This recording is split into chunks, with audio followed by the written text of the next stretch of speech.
Amém, irmãos? Abra sua Bíblia aí, Sofonias. Vamos para o nosso segundo sermão aqui, irmãos.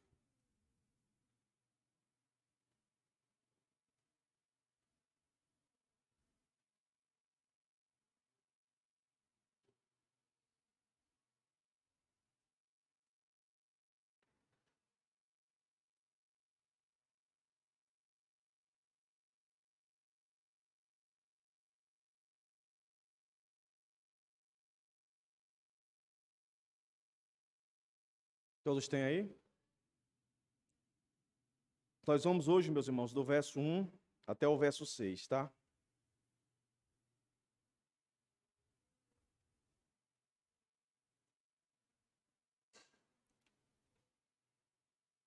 E perceba na leitura, irmãos, que o que o profeta Sofonias está falando aqui foi o que Isaías falou para nós na segunda parte do capítulo 66, que nós lemos hoje aqui.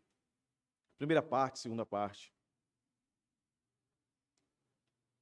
Só que aqui, meus irmãos, diferente de todos os outros profetas que falaram da ira do Senhor, do juízo do Senhor, aqui o profeta Sofonias, ele não tem nenhum problema em ratificar isso. É um discurso duro, irmãos. Foi duro para a época, quanto mais para os nossos dias. E a ênfase que a gente vai ver aqui, da ira de Deus, se você prestar bem atenção, palavras como consumir, consumirei, estenderei, exterminarei, estão aqui do verso 1, especificamente do verso 2 até o 6. É Deus dizendo, eu não tenho nenhum problema em que as pessoas não queiram me compreender quando eu me coloco tão ferozmente irado, então, e tão desejoso de exercer o meu juízo. Por que eu falo isso, irmãos? Nós estamos num tempo, e cada dia que passa parece que isso aumenta, das pessoas sempre quererem mostrar um atributo, uma virtude, uma imagem de Deus, tão somente no amor. Como se Deus fosse feito somente de amor. Aqui Deus faz questão, se há alguma pessoa ainda que não queira entender essa verdade, que entenda hoje, a partir de nós, que nós não venhamos nos acovardar, como Sofonias não se acovardou, como Isaías não se acovardou, como Jeremias não se acovardou. Meus irmãos, coloco uma coisa na cabeça de vocês. Eu já tenho dito isso aqui várias vezes. A palavra de Deus, ela não é pessimista. A palavra de Deus é realista. Não existe coisa mais frustrante, meus irmãos. E a gente já experimenta isso na vida da gente. É quando a gente cria expectativa para alguma coisa e aquela coisa não acontece segundo as nossas expectativas. E o que é que acontece com a gente? A gente se frustra. Alguém promete para a gente algo que a gente gostaria muito de ter, ou de estar, ou de viver, e de repente isso não acontece, nós nos frustramos. Então, meus irmãos, pense quão grande frustração será para muitos aí fora, que não querem ouvir, não querem enxergar essa virtude, esse atributo de Deus, meus irmãos, que a todo momento, na Escritura, Deus se coloca. Se a gente fosse fazer uma pesquisa agora, de Gênesis e Apocalipse, o que é que aparece mais? Qual é a manifestação maior de Deus para com a humanidade? É o seu amor, é a sua justiça. Você pode ter certeza que é a justiça de Deus. E por que Deus é justo? Porque Ele é santo. A santidade de Deus não tolera pecado. Por isso que Romanos deixa bem claro que todos estão debaixo do juízo de Deus. Porque todos pecaram e foram destituídos. E o salário do pecado é a morte. Mas graças a Deus, por causa da cruz, por causa da morte de Cristo, meus irmãos, a ira de Deus foi tirada sobre a cabeça daqueles que confessaram Cristo como Senhor e Salvador. Então leia o texto e perceba mais uma vez o Senhor dando de forma clara e objetiva de que Ele governa esse mundo e de que Ele sabe diferenciar o justo do injusto, e que ele abomina o pecado e o pecador. Olha aí, palavra do Senhor, verso 1, que veio a Sofonias, filho de Cusi, filho de Gedaías, filho de Amarias, filho de Ezequias, nos dias de Josias, filho de Amon, rei de Judá. Certamente consumirei todas as coisas sobre a face da terra, diz o Senhor. Consumirei as pessoas e os animais, consumirei as aves do céu, os peixes do mar e as ofensas com os ímpios, e exterminarei os seres humanos da face da terra, diz o Senhor. Estenderei a mão contra Judá e contra todos os moradores de Jerusalém. Exterminarei deste lugar o resto de Baal e a lembrança dos ministros, dos ídolos e seus sacerdotes. Exterminarei os que sobre os terraços adoram o exército do céu, e os que adoram o Senhor e juram por ele e também por Milcom. Farei desaparecer também os que deixam de seguir o Senhor e os que não buscam o Senhor, nem perguntam por ele. Oremos, meus irmãos, para que Deus nos dê o entendimento e a compreensão das verdades acerca de quem Ele é e do que Ele vai fazer, do que Ele faz. Senhor, te damos graças, muito obrigado, Senhor, por nos trazer aqui mais uma vez. Se não fosse o Teu poder, a Tua graça, o Teu favor sobre nós, nós não estaremos aqui. Te somos gratos, Deus, pela salvação que Tu nos deste, pelo sustento, pela provisão, pelas alegrias, pelas tristezas, porque a Tua palavra já nos disse que todas as coisas cooperam para o bem daqueles que Te amam. Que o Senhor coloque amor em nossos corações por Ti. Nós entendemos, nós sabemos que Tu é amor, Tu é misericordioso, Tu é gracioso, mas também compreendemos e entendemos. Queremos entender cada dia mais e mais, Senhor. Tu és um Deus de justiça, Tu és um Deus que se ira, Tu és um Deus, Senhor, que estende a Tua mão para punir, para banimento da Tua presença e para castigar aqueles que desobedecem, Teus filhos. Ó Deus, ajuda-nos, Senhor, a contemplar, mesmo em meio a um discurso tão pesado, a Tua graça e o Teu favor. Em nome de Jesus, abençoa a Tua igreja que aqui se reúne. Que Teu Espírito Santo fale aos nossos corações, Pai. Em nome de Jesus, amém. No nosso primeiro sermão, meus irmãos, nós vimos Deus, no verso 8, nos dando um aviso. Não foi isso? Esperem, ou melhor dizendo, está perto o grande dia. Verso 14. Nós vimos também no primeiro sermão, Deus, pelo profeta Sofonias, no capítulo 2, no verso 3, nos mandando buscar a Ele. E, no capítulo 3, uma promessa. Especificamente no verso 8. Portanto, esperem por mim. E agora, nós vamos começar, de fato, a entender esse aviso, esse buscar do Senhor e essa promessa do Senhor. Um aviso de juízo, mas também acaba sendo de graça, porque esse aviso, esse chamado aqui de Deus, em dizer o que ia fazer, que no caso Ele fez já, não é?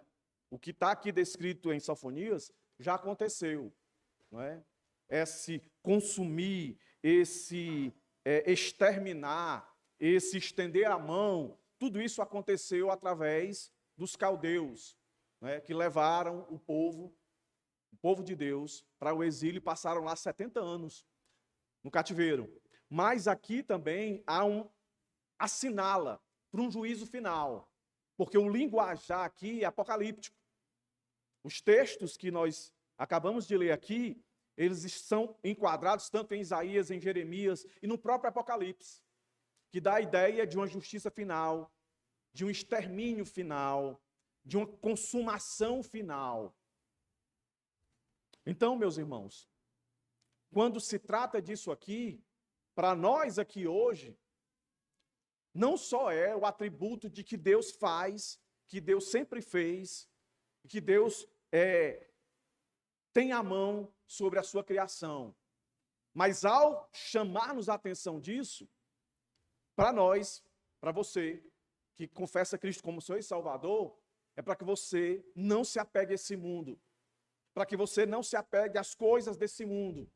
Eu não estou dizendo que você não deva gostar, que você não deva viver. O mundo produz coisas e as bênçãos de Deus estão nelas, para aproveitarmos, mas jamais colocarmos como um fim para nossa alegria, para nossa satisfação, para nossa existência, para propósito. Esse texto aqui para nós é para nos lembrar, esse mundo não presta, nunca prestou. E esse mundo está sendo preparado. E essas ações de Deus pontual na história da humanidade aponta, é um vislumbre, meus irmãos, de um futuro próximo. A gente não sabe quanto, mas está próximo, que Deus, de fato, vai trazer novos céus, nova terra, como disse Isaías na leitura que é no capítulo anterior, capítulo 65. Agora, para o ímpio, meus irmãos, por mais que seja duro o discurso, por isso nós precisamos replicar esse discurso, para ele é uma oportunidade de arrependimento. Não existe esse jargão. Se não vem por amor, vem pela dor, não. Só vem para Cristo aqueles que reconhecem Deus como Senhor e Salvador, na pessoa de Cristo. E é nosso papel dizer isso para as pessoas. E isso não é ser pessimista, é ser realista. É dizer o que de fato vai acontecer.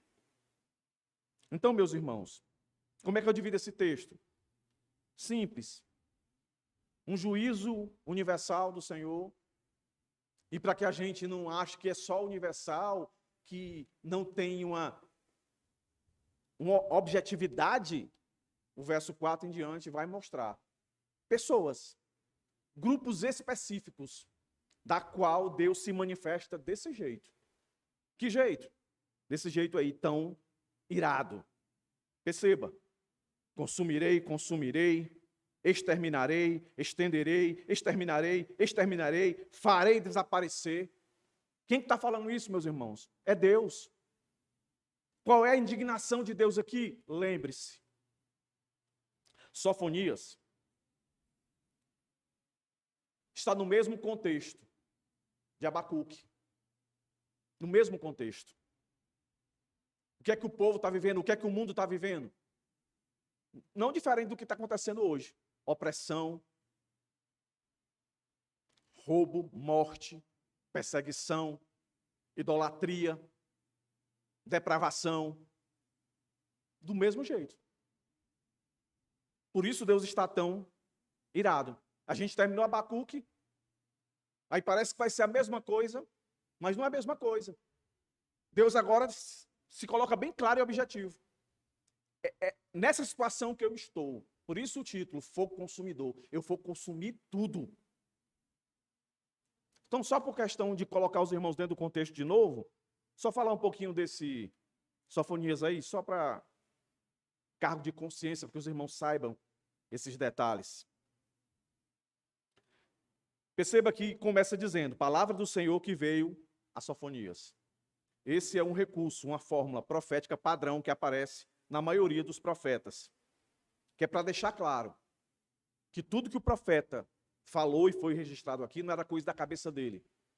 Deus se manifestou, falou a ele. O texto aqui não especifica como foi. Em outros vai dizer que foi uma visão. Aqui, palavra do Senhor que veio. Então, a gente pode entender que Deus falou. E ele ouviu e escreveu isso daqui. E aí o texto continua e dá aqui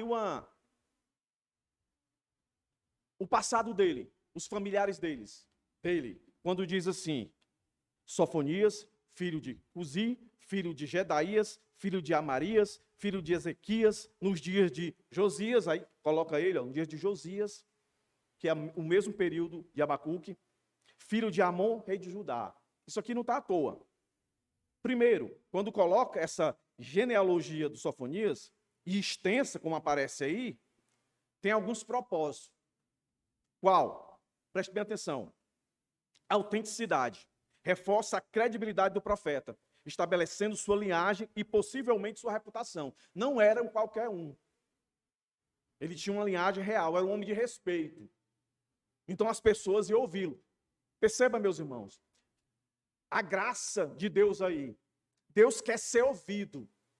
Deus, quando fala, ele não quer enganar ninguém. Deus, quando se manifesta, ele quer ser percebido. E olhe como é uma forma de graça aqui, meus irmãos.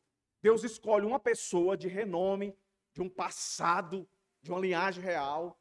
Levanta esse homem para que todos que estavam ali naquele tempo, vivendo o melhor do que podia se viver, um tempo de prosperidade, um tempo que eles acreditavam que estavam agradando a Deus com os seus cultos, banhados em orgias, a outros deuses, tudo aquilo que aborrecia a Deus.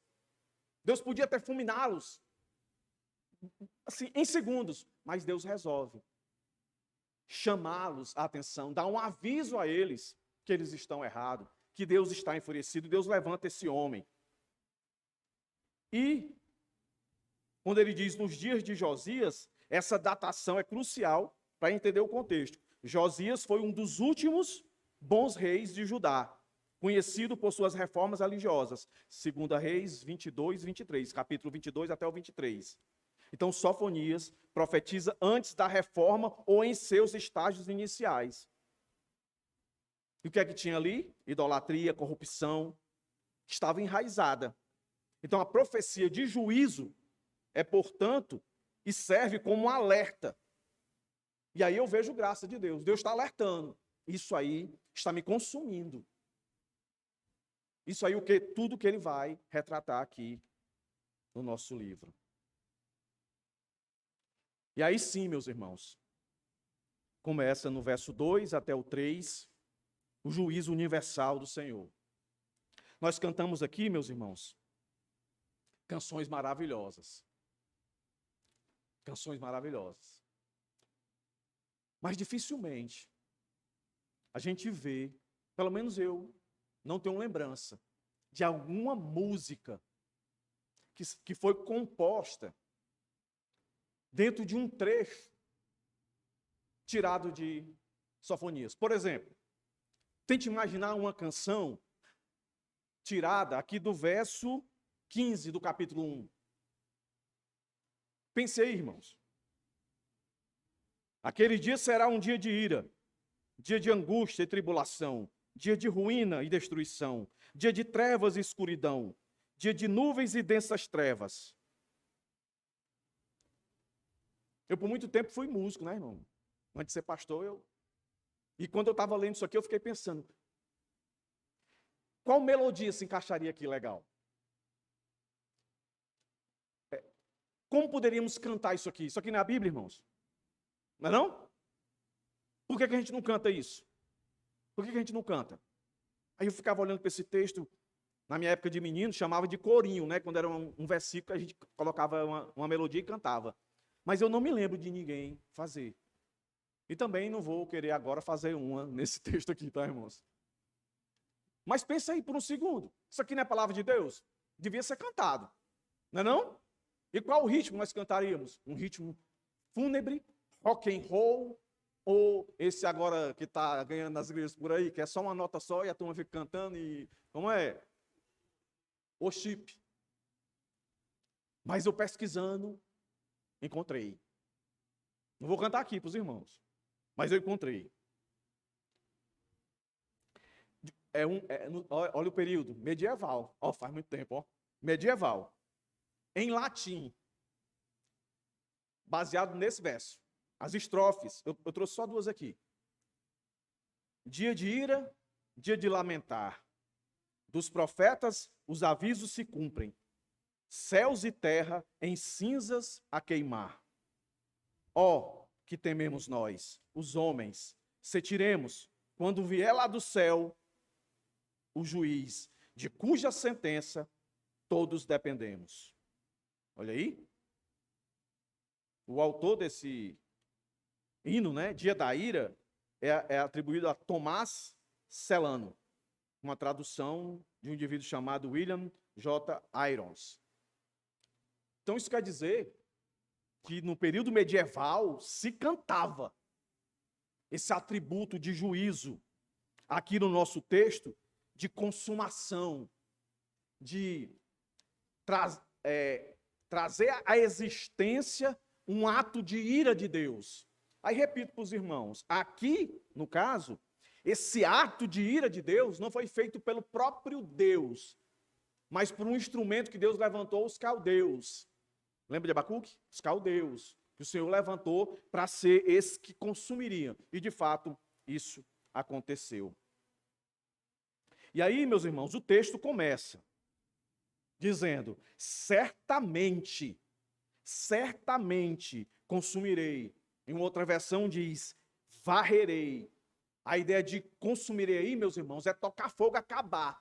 Não sobrar nem cinza. Entendeu? Nós estamos no período agora, né, o pessoal gosta de festa junina, e aí vai aparecer um monte de fogueira aí nas ruas. Não é? Aí a fogueira vai queimando lá, a lenha, e fica lá aquelas brasas. A ideia dessa palavra que não sobrava era nada. Ficava limpo, certo? Então essa é uma declaração, meus irmãos, de juízo global. Ou pelo menos, né, uma declaração de abrangência. Porque ele vai dizer, ó, todas as coisas sobre a face da terra. E ele vai terminar esse primeiro pontinho aí, dizendo, assim diz o Senhor. Certamente, assim diz o Senhor. Ora, a gente tem costume, dependendo da percepção da pessoa que está prometendo alguma coisa a gente diz, poxa, eu confio. Fulano disse, ele vai cumprir. Porque fulano é um cidadão, é um homem de autoridade. O que hoje está muito em baile aí é as sentenças dadas pelos nossos juízes aí do Supremo. O cara decreta, tem que cumprir. Tem que fazer. Se está errado ou não, aí vai por outros meios questionar. Mas se o homem mandou, né? Então se chega aqui um mandato de prisão para qualquer um de nós aqui, não tem choro nem vela. O homem mandou, tem que ir. Depois se questiona, mas tem que ir. Meus irmãos, quanto mais isso aqui. Deus vai e diz um negócio desse. Certamente consumirei. E ele não está poupando as palavras. Eu vou destruir. O quê? Todas as coisas sobre a face da terra, diz o Senhor. Todas as coisas. E ele vai especificar esse todas as coisas aí, ó. Isso não é uma ameaça vazia, é certa. E ele diz, ó, verso 3. O que são todas essas coisas? Pessoas, animais, aves, peixes. O que isso parece? A criação. Não faz lembrar Gênesis, não? Quando Deus criou tudo. Deus cria tudo e, por fim, cria o homem. Aí depois dá autoridade ao homem para dar os nomes aos animais. Aqui é um juízo que o Senhor inverte. Eu vou acabar a minha criação. E tudo que tem nela. Faz lembrar também a primeira destruição que o Senhor fez. E o motivo não é diferente. Eu não aguento mais o pecado de vocês, vai acabar. E acabou o mundo uma vez, com água. Separou uma família. Olha aí, ó, separou. Escolheu uma família. E a gente sabe da história. Aqui o Senhor está fazendo eles lembrarem. Ei, e a nós aqui também. O mundo precisa saber disso. Ei, eu já acabei com isso aqui tudo, uma vez. Acabei com tudo. Com água. Enchi e não sobrou um. Só sobrou aqueles que eu quis. Sou eu falando de novo. Não estou me agradando como o mundo vem. Eu vou acabar tudo de novo. Pastor, isso é muito duro, é. Mas é gracioso porque ele está avisando que vai acabar. Se ele está avisando, ao mesmo tempo está abrindo a porta para o arrependimento. Mas pastor, eu não preciso ouvir isso porque eu sou crente. E tu acha que tu não precisa se arrepender? Não para a perdição. Tu tem que se arrepender para o amadurecimento, para tu levar Deus a sério. Porque o que aconteceu com o povo de Deus aqui é o que acontece com a gente também. A gente começa a se embriagar com as coisas do mundo. A gente começa a desejar como o mundo deseja. A gente começa a querer como o mundo quer. E sem se perceber, a gente começa a tratar Deus como o mundo trata os seus deuses, que na verdade são eles mesmos. Eles se auto-idolatram. Então não se iluda quando você vê um jogador de futebol, artista famoso, botando uma frase, Jesus é a salvação. Não é o Jesus que você crê e eu creio, não é. É o Jesus da cabeça dele. Porque se ele cresce naquele Jesus, ele não vivia a vida que ele demonstra viver. Quando você vê esses coaches, milionários, multimilionários, usando a palavra de Deus, não é o Deus que se revela na Bíblia, eles só têm o intelecto do Deus, mas não conhecem o Deus. Infelizmente, muitos cristãos estão entrando nessa. Estão adorando a Deus à semelhança desses que o Senhor puniu. Então não deveria ser desconhecido de todo cristão. Aqui está falando e vai falar de novo. No Novo Testamento fala-se de novo.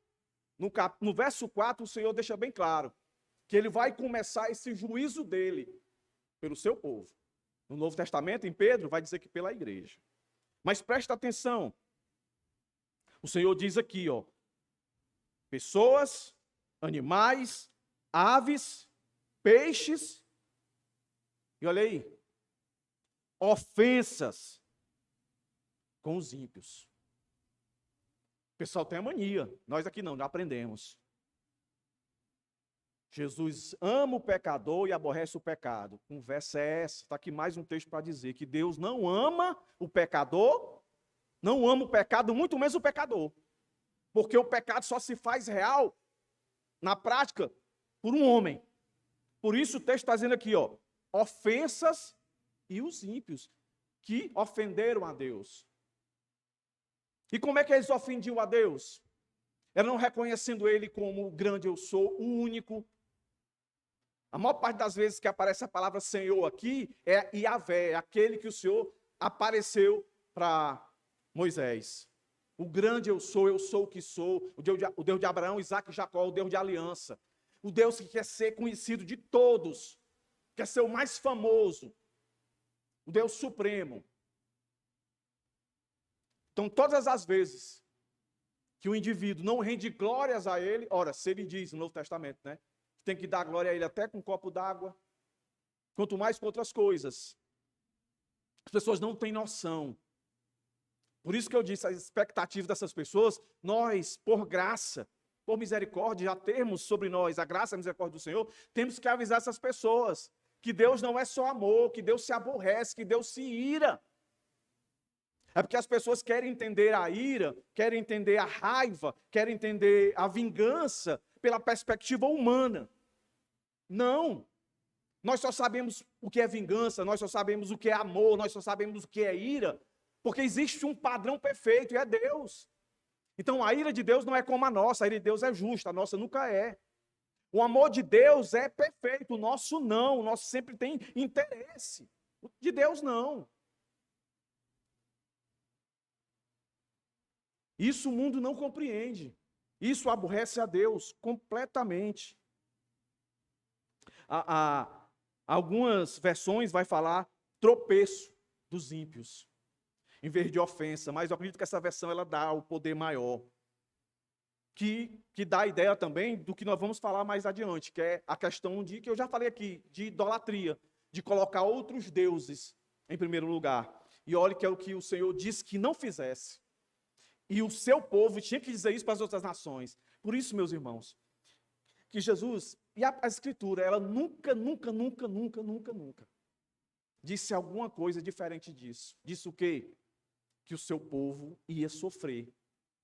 Imagine aí, está lá Abraão, na vida dele, Deus chama ele, diz, Abraão, sai da tua terra, da tua parentela, vai, de ti vai sair uma nação, e vai ser grande, e vai chegar até nós. Mas vamos ficar lá com Abraão. Abraão, vai. Abraão vai. Aí começa. Aí cria um povo. Esse povo é levado cativo e passa lá 400 anos no Egito. Deus levanta Moisés, tira de lá, dá um nome a eles, dá a lei, dá o culto, dá tudo. E qual era a promessa? Levar para a terra prometida, Canaã. Só que nesse interim, o Senhor disse, diga para todos, que eu sou o único Deus verdadeiro. Isso é tão bonito, isso é tão romântico de ler, mas tente se colocar no lugar e na prática. Você chegar para um mundo pagão, cheio de deuses e deusas de todos os tipos, e você chegar e dizer, o Deus de vocês são tudo falso, o meu é verdadeiro. Como é que você acha que isso é recebido? Não foi exatamente por isso que a igreja foi perseguida? A igreja chega no primeiro século, ela surge, está lá a Pax Romana, tudo beleza, todo mundo indo para o seu culto, para o seu templo, adorar o seu Deus. Aí chegam uns chamados cristãos e dizem, ei, está tudo errado aí, o nosso é o único verdadeiro. Aí eu fico impressionado com o crente achando que hoje vai ser diferente, que crente ele vai ser ovacionado. Não, é aquela história do não é não. Você está em qualquer canto aí, alguém diz, a Virgem Maria, não sei o que, a mãe de Deus, não é não, você diz, é não. Nossa intercessora, não é não. Deus é amor, porque Deus não tem ódio no coração, porque Deus é paz, Deus é luz, não é não? Aí você vai dizer o quê? Não é não. Deus é justiça. Aí se você está assistindo esse sermão, você vai dizer, Deus é fogo consumidor. Aí você acha o quê? Que o pessoal vai dizer, que legal. Vão virar as costas para você. Isso é pessimismo, isso é realidade. Realidade. Sofonias não teve medo. Jeremias foi colocado pela própria família dentro de um poço. Porque falava as mesmas coisas. Ele diz, e ele continua, exterminarei os seres humanos. Olha que verso difícil esse, meus irmãos. Verso 3, finalzinho, né? Da face da terra, diz o Senhor. Ele repete a ameaça inicial, enfatizando a seriedade, a determinação do juízo.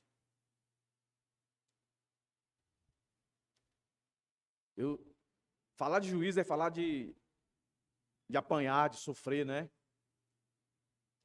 Quando eu era moleque, os irmãos já sabem aqui da minha história, eu apanhava da minha mãe.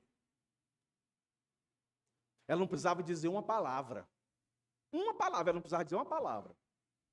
Para me ter certeza que eu ia levar uma havaiana num espinhaço. Só bastava ela morder a língua. Quando ela mordia a língua, eu digo, tem escapatória não. A ira já subiu, entendeu? Aí, é graça de Deus também para minha mãe, né? Porque eu não corria. Aí ela dava a primeira chinelada, aí já a ira já... E ela já botava a língua para dentro da boca. Porque se eu corresse, era capaz da ira aumentar e ela partia a língua de tanta raiva. E Deus? Como é que você vê Deus, hein? Não sei. Mas nós deveríamos ver assim, que Deus não está de brincadeira, nunca esteve. E quando Ele fala, Ele repete, isso quer dizer que a finalidade é que Ele vai fazer. Com aqueles que insistem, persistem no pecado, que para Ele é inquestionável. E para você perceber aqui, como isso aqui não é nada novo, o povo de Deus já estava velho de ouvir isso daqui, falado de maneiras diferentes. Vou fazer só um roteiro aqui de alguns versos, começando lá de Deuteronômio. Não precisa abrir sua Bíblia não, eu vou ler aqui, você vai ouvir. Deuteronômio 4:24, lá no comecinho. Porque o Senhor teu Deus é um fogo que consome, um Deus zeloso. Aí você vai para Deuteronômio 9:3. Sabe, pois, hoje que o Senhor teu Deus, que passa diante de ti, é um fogo consumidor, que os destruirá e os derrubará de diante de ti, e tu os lançarás fora, e cedo desfarás, como o Senhor tem falado. Aí você vai mais um pouquinho, Êxodo 24:17. E o parecer da glória do Senhor era como um fogo consumidor, no cume do monte, os olhos dos filhos de Israel, todo mundo via Deus se manifestando como fogo consumidor. Isaías 29:6. Do Senhor dos exércitos será visitada com trovões e com terremotos, e grande ruído com tufão de vento e tempestade, e labareda de fogo consumidor. São muitos. Vou terminar com Hebreus, para não dizer que é só no Antigo Testamento. Não, porque o Antigo Testamento, pastor, é a lei, é o Deus mais zangadão. No Novo, é o Deus, é Jesus, é amor. Abre aí. Aí isso aí tu abre e marca. Hebreus 12:29. Porque o nosso Deus é um fogo consumidor. Está lá em Hebreus. Preste atenção. Olha que coisa fantástica. O contexto de Hebreus é porque o povo lá estava querendo largar a mão do Deus verdadeiro, voltar a priori para tudo que simbolizava o Deus real que eles tinham, todas as figuras do Antigo Testamento, e alguns até voltar para os seus antigos deuses. E a palavra para eles foi: Deus é fogo consumidor, rapaz, não brinque com Deus não. Sabe, e aqui eu vejo também, sabe, a eleição, o poder da eleição quando Deus escolhe. Sabe, Deus não deixa você ir embora. Então, se você foi escolhido por Deus, se você creu em Cristo e de fato Deus te chamou, você desobedece, mas Deus dá um jeito de te chamar de volta. Nem que ele tenha que dizer: olha, eu vou consumir você. Eu vou machucar você, eu vou açoitar você. Hebreus vai dizer isso. Então, o que é que a gente pode aprender aqui, meus irmãos? Nesses 3 primeiros versos aqui. É a degradação do pecado. O pecado humano afeta toda a criação. Quando a humanidade perverte os dons graciosos, criacionais do Senhor, transformando a bênção em tropeço, ou seja, começa a valorizar as coisas em vez do autor de todas as coisas, se torna objeto de juízo de Deus. Não é isso que Isaías vai dizer? Deus deu a árvore para você cortar ela e colocar fogo para cozinhar comida, para sua subsistência. Aí você vai e faz uma imagem e adora. Que coisa doida, irmãos. Deus está dizendo isso. Eu fiz isso daí como fiz você. Aí eu estou te dando a saúde, o vigor para você fazer algo para você se manter. Aí você, quando faz, em vez de me adorar, adora a minha criação. Por isso que o Romanos está lá dizendo. Capítulo 1, começa a ler lá. O negócio é sério. Então, meus irmãos, aí Deus vai dizer assim: olha, eu sou o dono de tudo, e eu vou acabar com tudo. O juízo de Deus começa pela criação, peixes, animais, até chegar no homem. Por quê? Porque foi responsabilidade do homem. Por culpa do homem, sobrou até para a criação inanimada.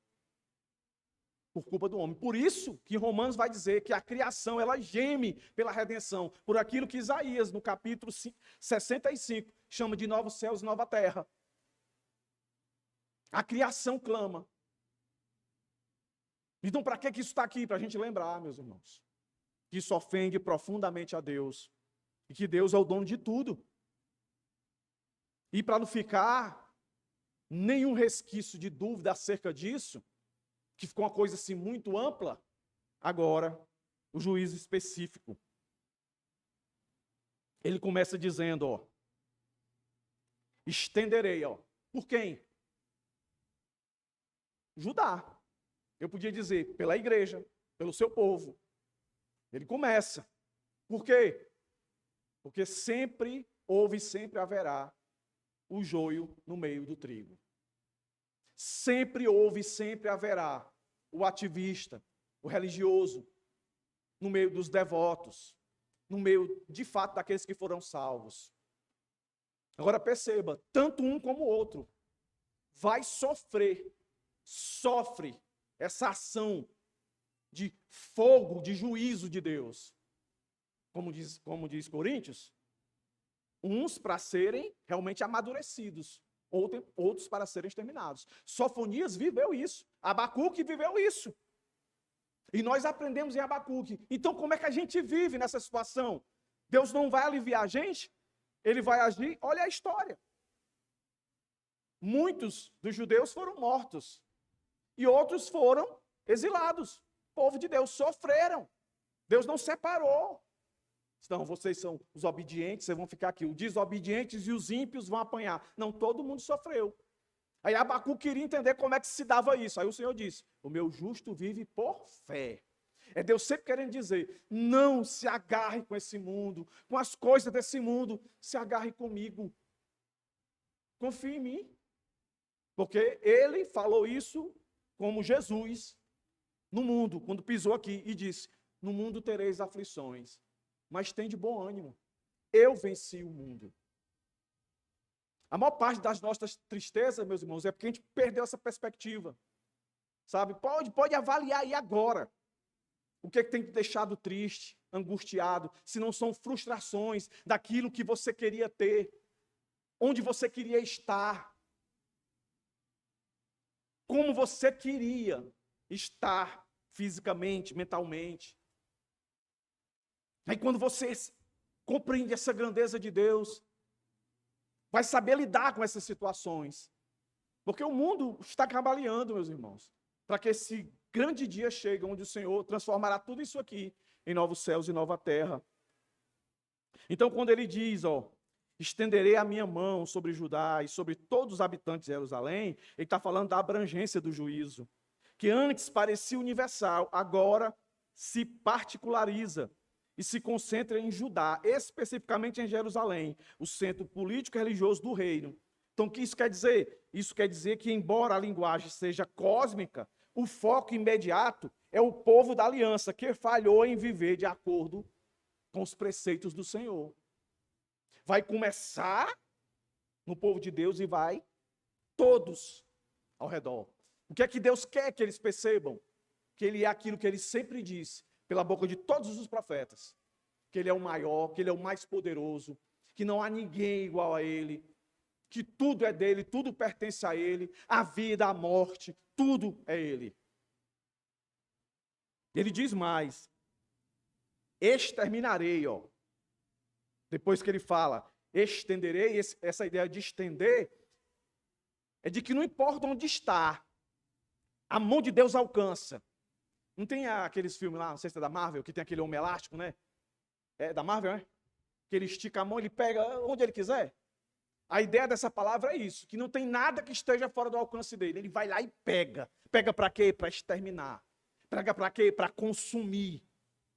Para acabar, para destruir. Não tem esse. E as coisas que mais abomina Deus, o que levou o povo a pecar é idolatria. Aí ele vai dizer isso, exterminarei os seres humanos da face da terra, diz o Senhor. Estenderei a mão contra Judá, melhor dizendo, finalzinho. Exterminarei deste lugar o resto de Baal. E as lembranças dos ministros, dos ídolos e seus sacerdotes. Daqui para frente, pelo menos 6 tipos específicos. O Senhor detalha aqui de onde vai ser derramado esse juízo dele. Esse fogo que vai consumir, exterminar.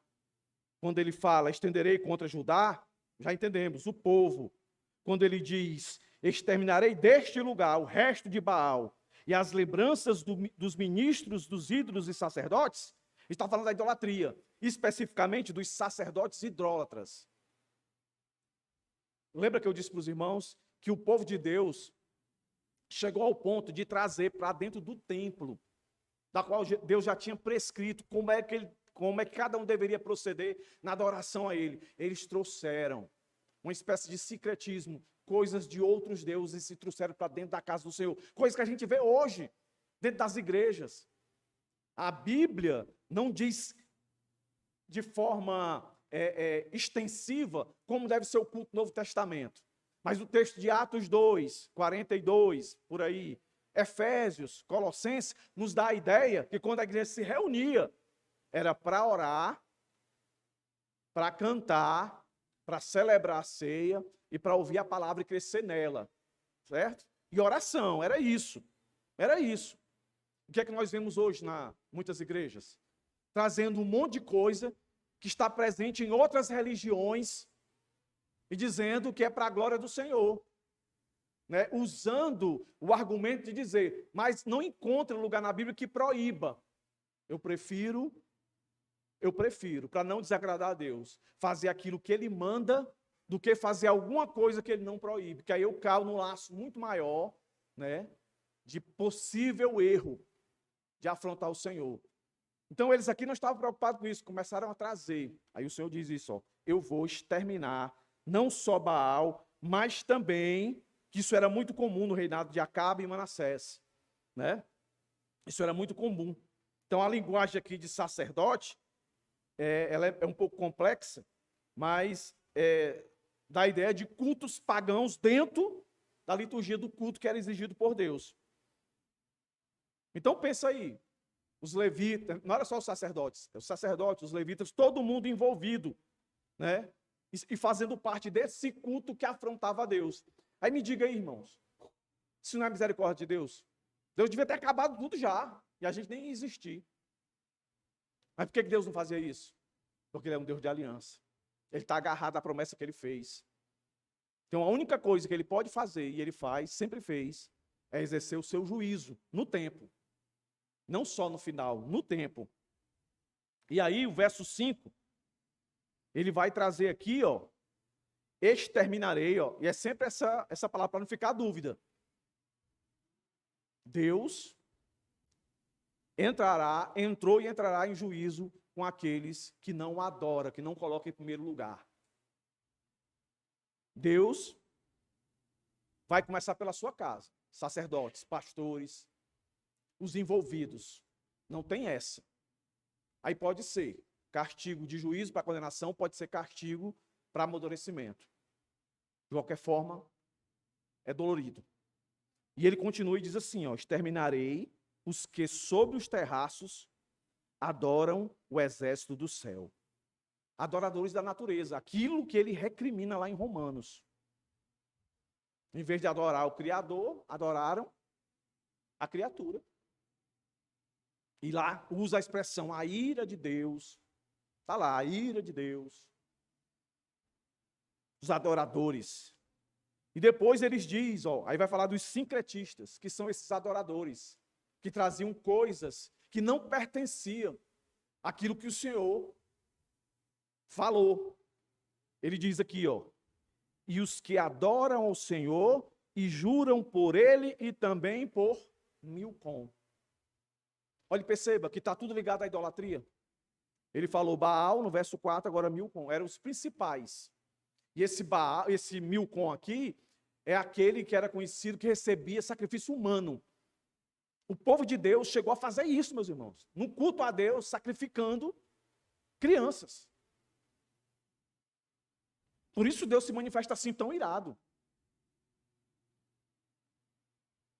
E aí ele vai para o verso 6, que vai abarcar aqui dois grupos finais aqui. O primeiro deles são os apóstatas, que ele diz assim, ó, farei desaparecer também os que deixam de seguir o Senhor. Os apóstatas. Hebreus fala de um grupo assim, né? Paulo fala de um grupo assim, especifica 2 tipos de indivíduos lá, dá o nome deles, abandonaram, foram, entendeu? E por final, ele vai falar, que aqui eu vou chamar de ateu. Ele diz assim, ó, e os quais não buscam o Senhor, nem perguntam por Ele. Já me perguntaram assim, pastor, pessoas que nunca ouviram falar de Deus, no nosso caso aqui de Jesus, né? Nunca ouviram um sermão. Essas pessoas vão ser condenadas? Está aqui a resposta para você. Vão. Está aqui, ó. E os que não buscavam o Senhor, estavam nem aí, e nem perguntavam por Ele. Estava nem aí. O mundo era deles.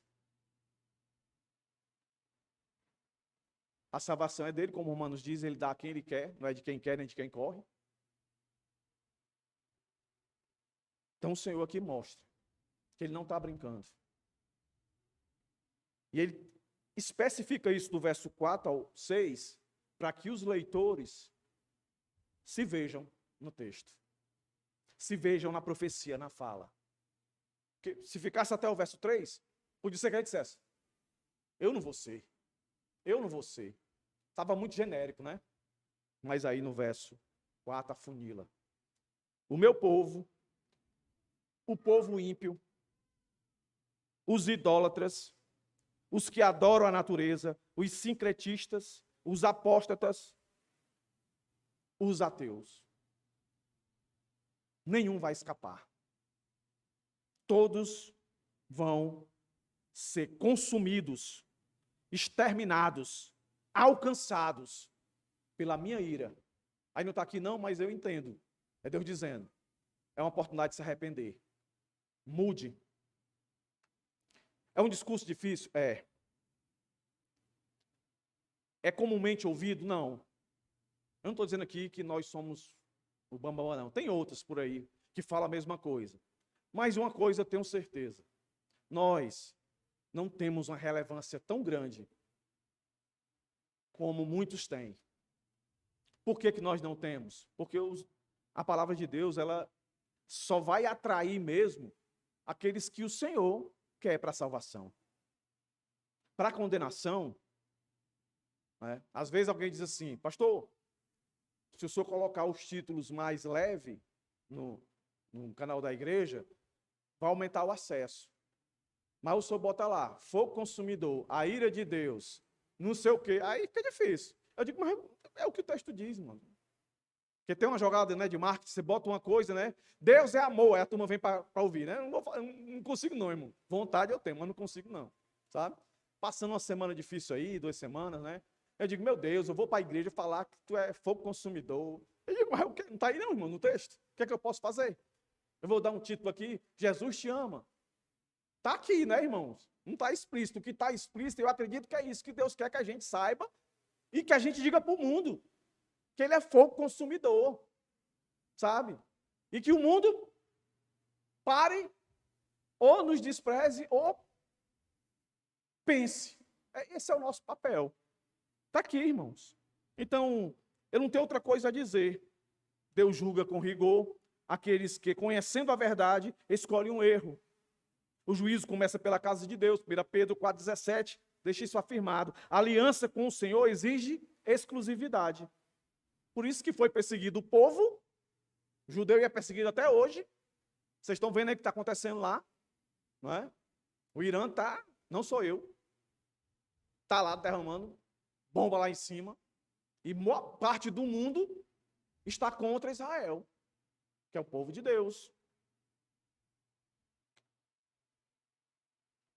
O sincretismo moderno, quando Jesus é adorado junto com ideologias, tradições ou interesses pessoais, é igualmente abominável. Dizer que que Jesus é o teu amigo, que Jesus é o teu coach, aquele que... Não, Jesus é teu Salvador. E pronto. Salvador. Conclusão, meus irmãos. Eu vou trazer mais algumas aplicações aqui para a gente encerrar. E daí, celebrarmos esse cerimonial tão importante. Mas eu queria que você meditasse em tudo que eu falei aqui. É um discurso duro e pesado, mas necessário.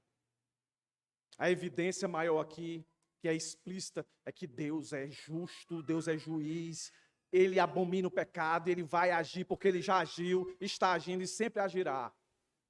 Mas a graça aí, como? O simples fato de estar aqui para alertar o mundo. Então isso é graça. Então, isso fala da soberania de Deus. Então, qual é a relevância aqui, irmãos? A descrição de um Deus como um fogo consumidor e sua determinação em remover tudo da face da terra serve como um lembrete contundente, meus irmãos, de sua soberania absoluta e santidade inabalável.